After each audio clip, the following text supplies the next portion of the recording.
Mesdames, Messieurs, bonsoir. Merci de nous accueillir chez vous. Je suis ravi de vous retrouver pour cette édition de 19h du journal d'Alizé Télévision ce vendredi 18 novembre. Voici tout de suite quelques-uns des titres qui seront développés dans ce journal. Les dispositifs pour l'insertion professionnelle des jeunes ne manquent pas en Guadeloupe. Le projet Douvent a pour ambition de favoriser l'inclusion d'une centaine de jeunes de 16 à 25 ans livrés à eux-mêmes. L'œuvre de Guy Gabon pour alerter sur le réchauffement climatique est désormais visible dans le cadre de l'exposition d'art contemporain du Memorial Act. L'éco-designer, qui ne veut pas attendre la montée des eaux, tente de susciter notre réflexion. Rencontre avec une plasticienne qui travaille sur des matières multiples. Le résultat est surprenant. La balade chromatique de Laura Lucol est à voir. Le journal, Ronnie Nabal. Permettre à plus d'une centaine de jeunes Guadeloupéens, ni étudiants, ni employés, ni stagiaires, d'avoir les armes pour se trouver une insertion professionnelle. C'est le but du dispositif Douvent, mis en place par le CRIJ, le Centre régional information jeunesse de la Guadeloupe. Douvent pour dispositif opérationnel unifié et valorisant par des actions novatrices. Ce matin, le deuxième groupe de ce projet était lancé dans la commune de Morne-à-l'Eau. Vous voyez ce reportage signé Joël Saint-Sidi. Une photo de groupe, symbole d'une belle opportunité d'insertion professionnelle pour 10 jeunes mornaliens. Le fruit d'une opération dénommée Douvent, financée par des fonds européens et régionaux sous l'égide du Centre régional information jeunesse. Douvent, en fait, c'est un dispositif qui permet aux jeunes de réintégrer le monde professionnel, de rencontrer des acteurs du milieu pour qu'ils puissent en fait reprendre goût à la vie professionnelle, se remettre sur le marché du travail, trouver un emploi, trouver une formation. L'idée fondatrice, c'est tout simplement redonner confiance à des jeunes, ni étudiants, ni employés, ni stagiaires. C'est le cas de Gwenaël. Avec un diplôme de technicien informatique en poche, ce dispositif ne l'a pas d'emblée convaincu, mais au final, cela devrait lui permettre d'envisager l'avenir avec tout de même plus de sérénité.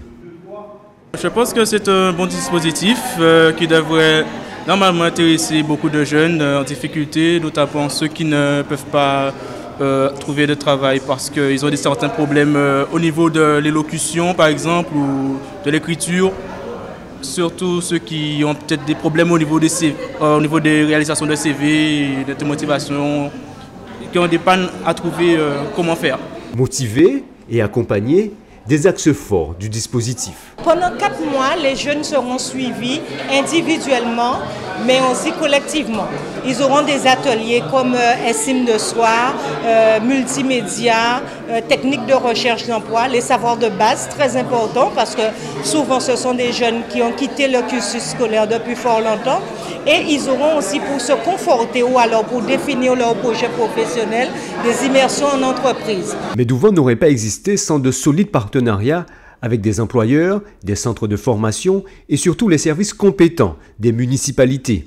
Ici à Morne-à-l'Eau, Douvent s'est imposé comme une évidence. Bien plus qu'une participation logistique, la collectivité a parfaitement adhéré à l'esprit du projet. Le projet Douvent, ça a tout son sens. Nous caillons Douvent.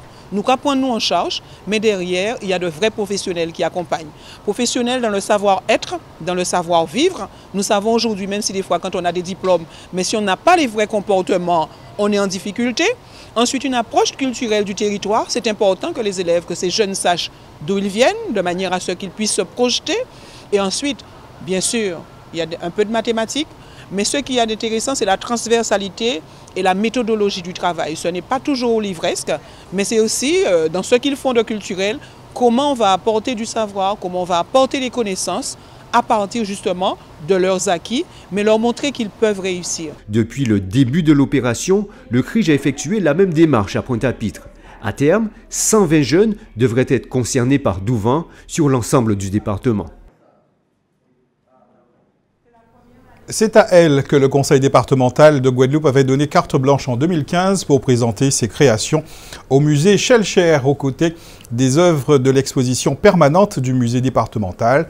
Cette année, l'artiste engagé Guy Gabon a décidé de travailler sur un projet qui vise à interpeller sur le réchauffement climatique dans les territoires insulaires, un projet pour lequel elle a sollicité la contribution de tous les Guadeloupéens, les invitant à mettre à sa disposition leurs jeans usagés pour la réalisation de son œuvre. Sa création est actuellement visible sur la place de la commémoration au Memorial Act à Pointe-à-Pitre dans le cadre de l'exposition d'art contemporain Écho imprévu. Reportage Muriel Barlaigne.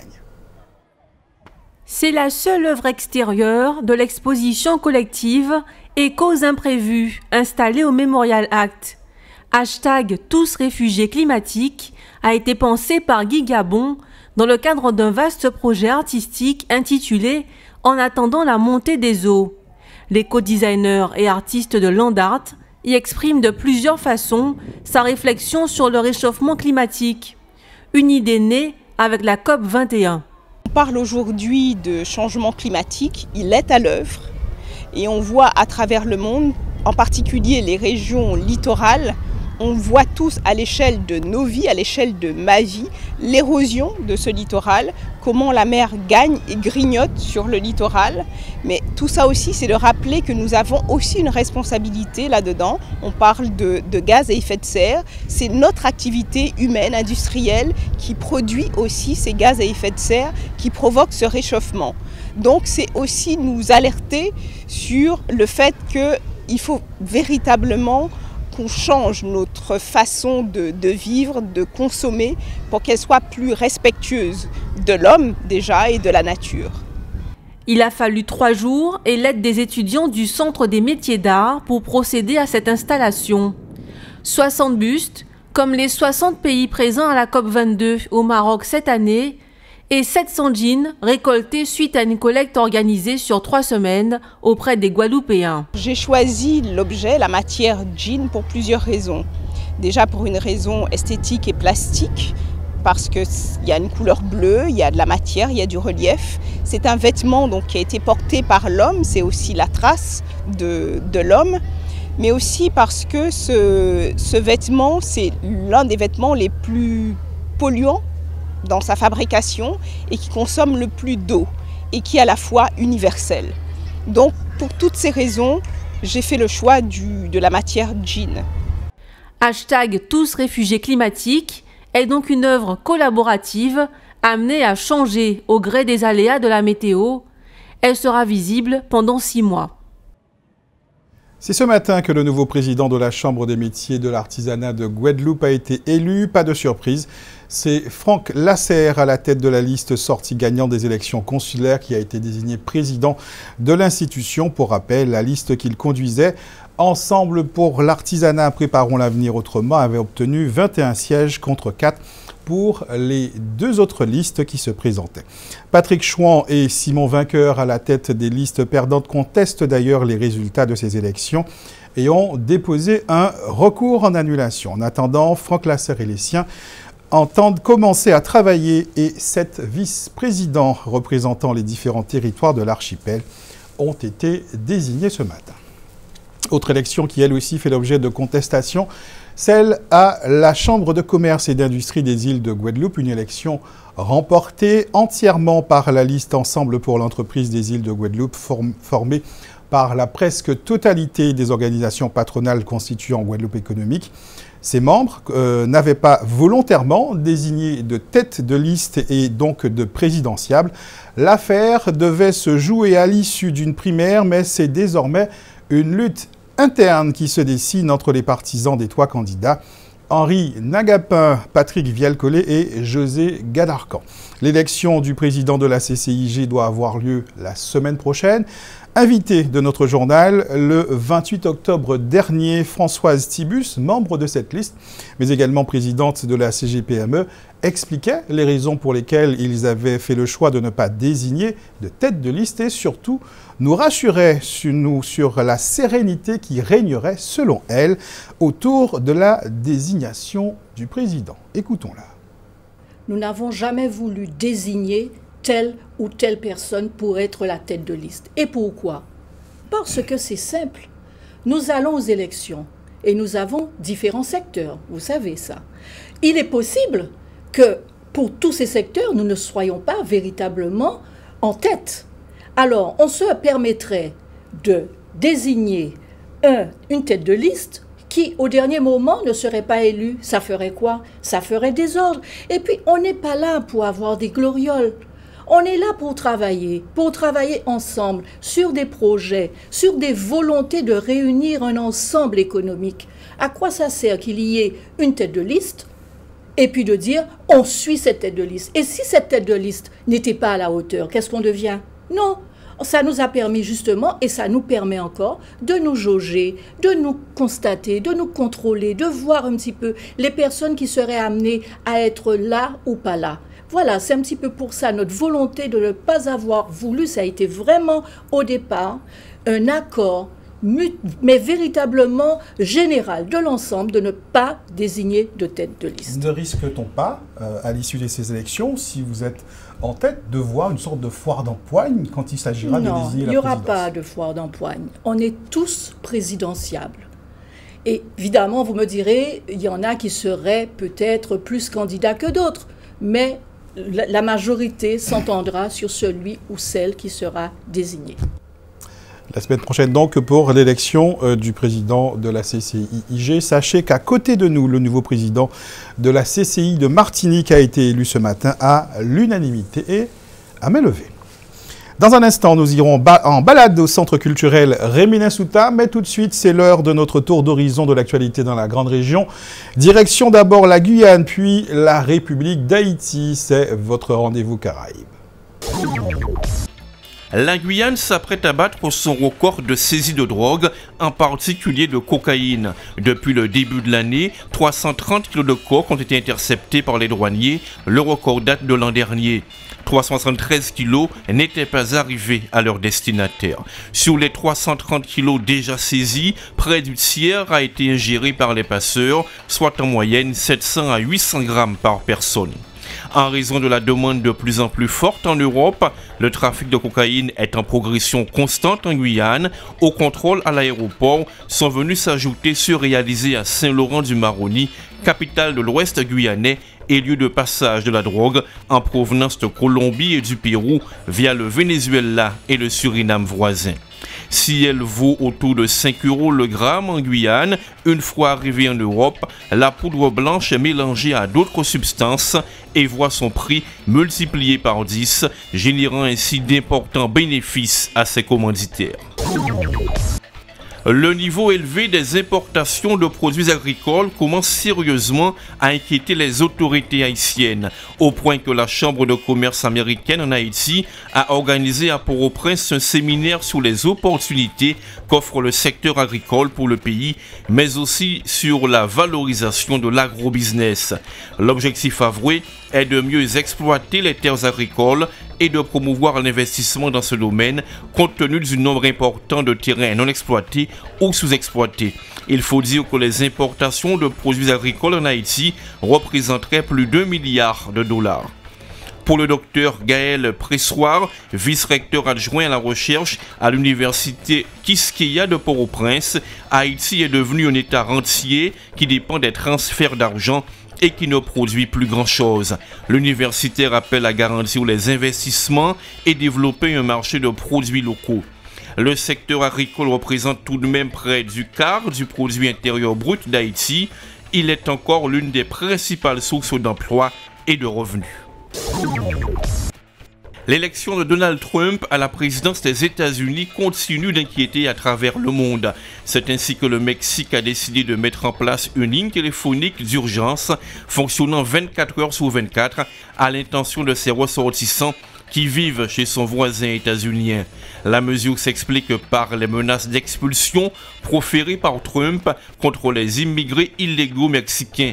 Il s'agira d'informer, d'accompagner, voire de défendre ces personnes si jamais le milliardaire chef d'État passait à l'acte une fois investi.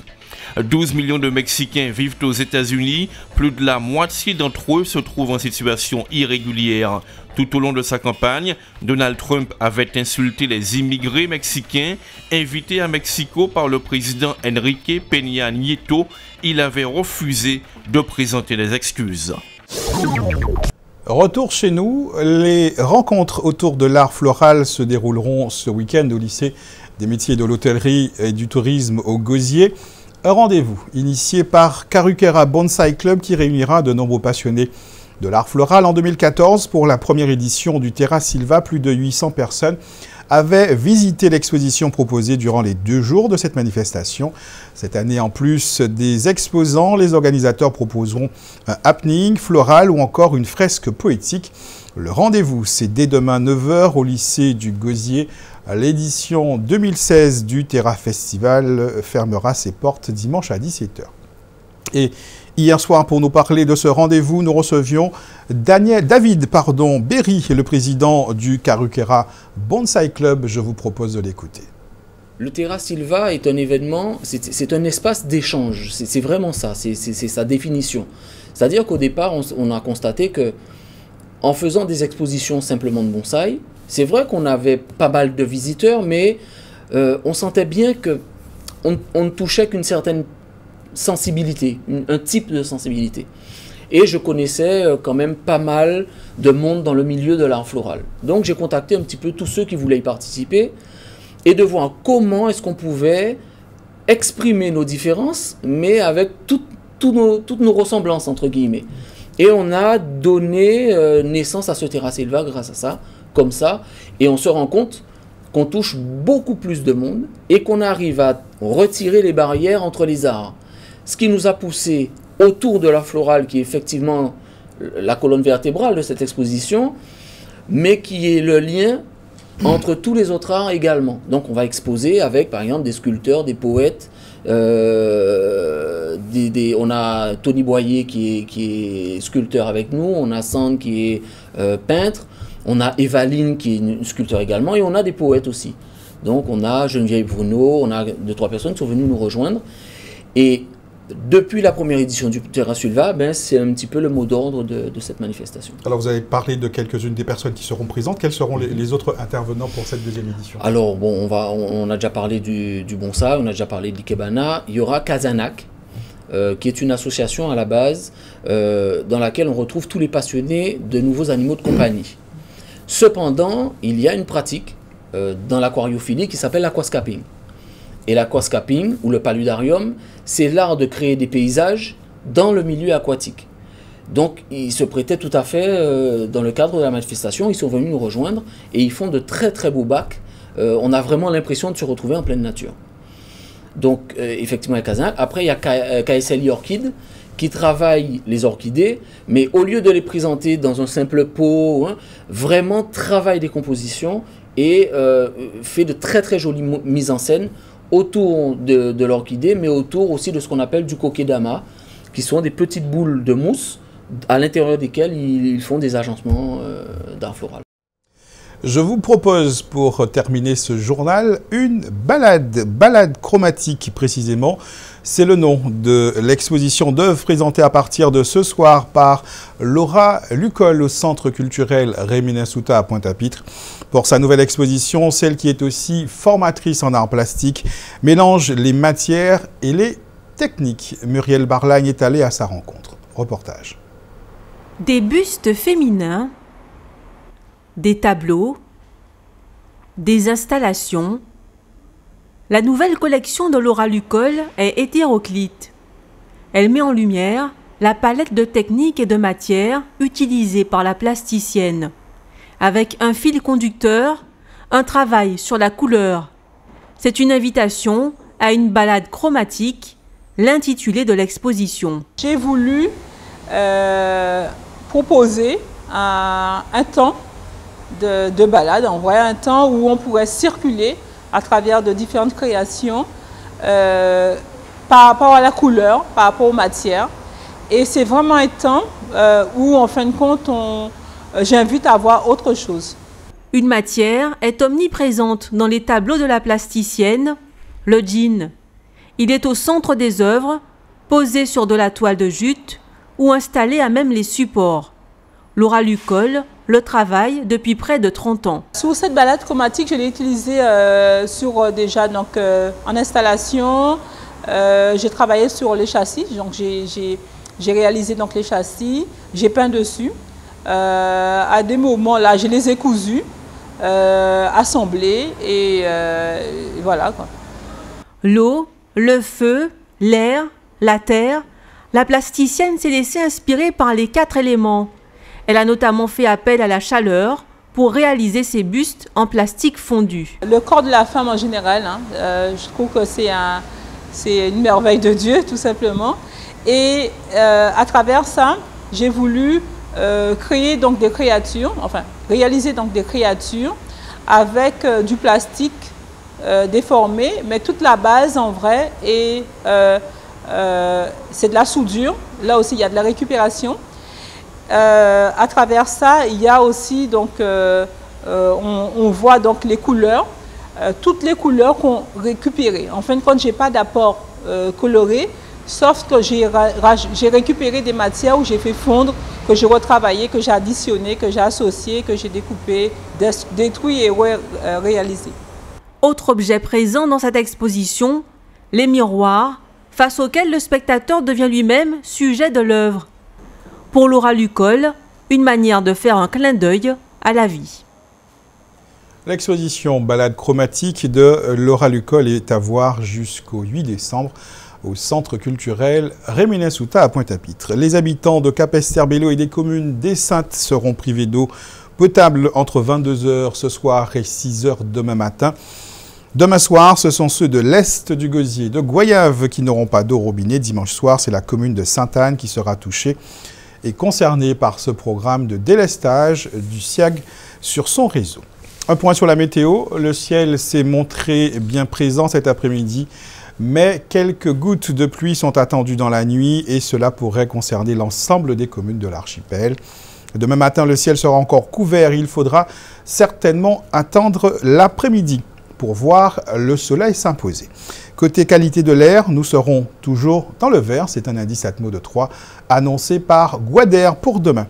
L'information sera présente ce week-end sur les antennes d'Alizé Télévision. Toute l'équipe qui m'a aidé à présenter ce journal et moi-même, nous vous souhaitons de passer un bon week-end à lundi.